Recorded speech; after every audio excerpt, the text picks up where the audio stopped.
Greetings and welcome to Word Magazine. This is Jeff Riddle. I'm the pastor of Christ Reformed Baptist Church in Louisa, Virginia.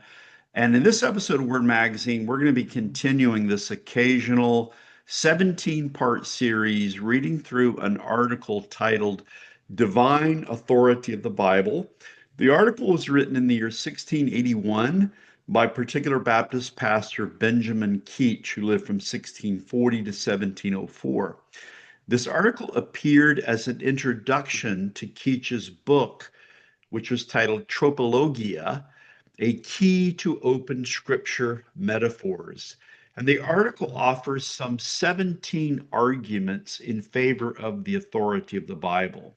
I'm going to be reading from a 1779 reprinting of the work that is found in a digital format online on the Internet Archive. And so let's proceed now to this part 2 of 17. You might remember in part 1, he makes the argument for the authority of the Bible based on its content. Now he's going to talk about the authority of the Bible based on its antiquity. And so let me pull the article up and let's see if we can read through it together. So again, this is the argument 2 of 17 for the authority of the Bible by its antiquity. The books of Moses, wherein in promises, prophecies, types, and shadows, the sum and substance of all the rest of the Bible is comprised, were the first writings in the world, next to those by the finger of God on Mount Sinai. This is fully proved by Justin Martyr, an ancient writer that lived within 130 years after Christ in his Paraenetic to the Greeks, who, comparing the times of all human writers, poets, philosophers, historians, and lawgivers, esteemed most ancient, demonstrates them all to be but punies or lesser thans to Moses.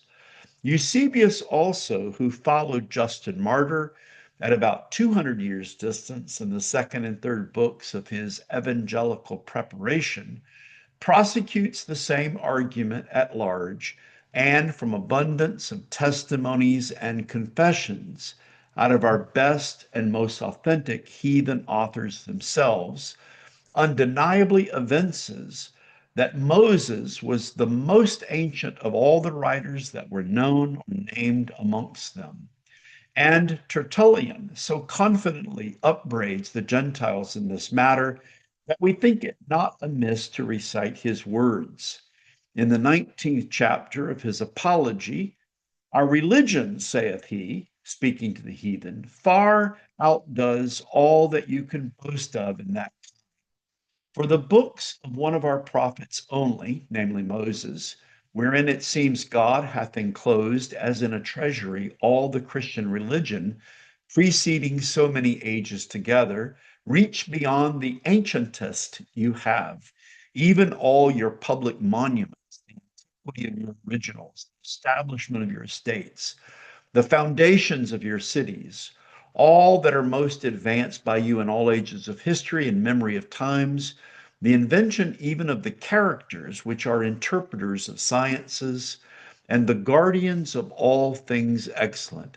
I think I may say more, they are elder than your very gods, your temples, oracles, and sacrifices. Have you not heard mention made of the great prophet Moses?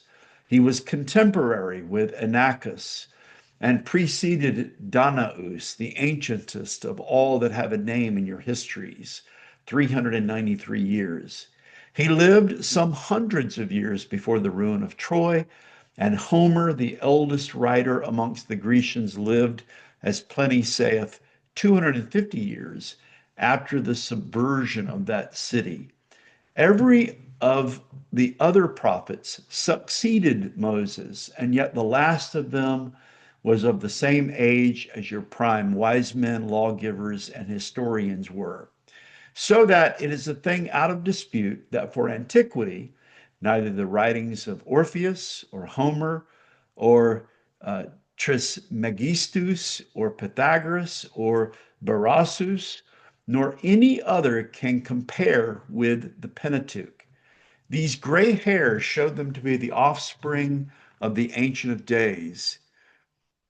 For truth is always the firstborn. And if we consider how low, mean, and imperfect all human inventions were in those times, and what foolish, irrational, and absurd conceptions both the Egyptians and Grecians, nations most celebrated for wisdom, had of things divine, and the duty and happiness of man, we cannot but conclude that so clear an account of the world's beginning, deprivation, destruction by the flood, and repeopling, such a most excellent law and doctrine in reference both to God and man, etc., could not be of human extract, but must needs be in truth what it pretends itself to be, a divine revelation.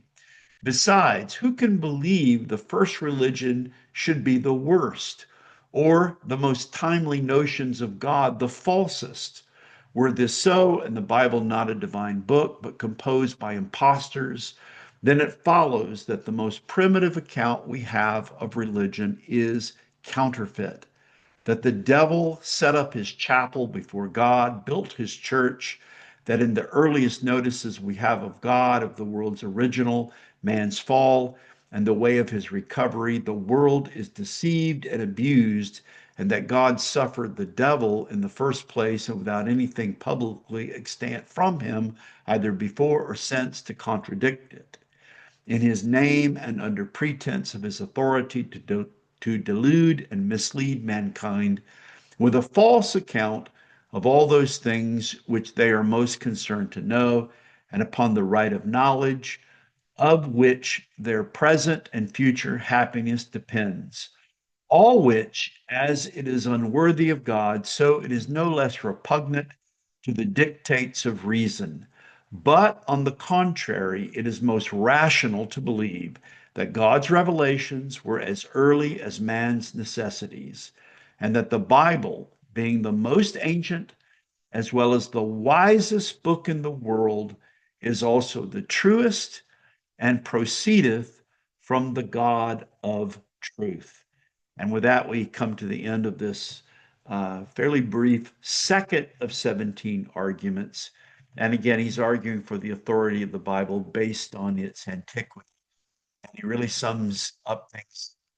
The Bible is the most ancient, it is the wisest book in the world, it's the truest, and it's all these things because it proceeds from the God of truth.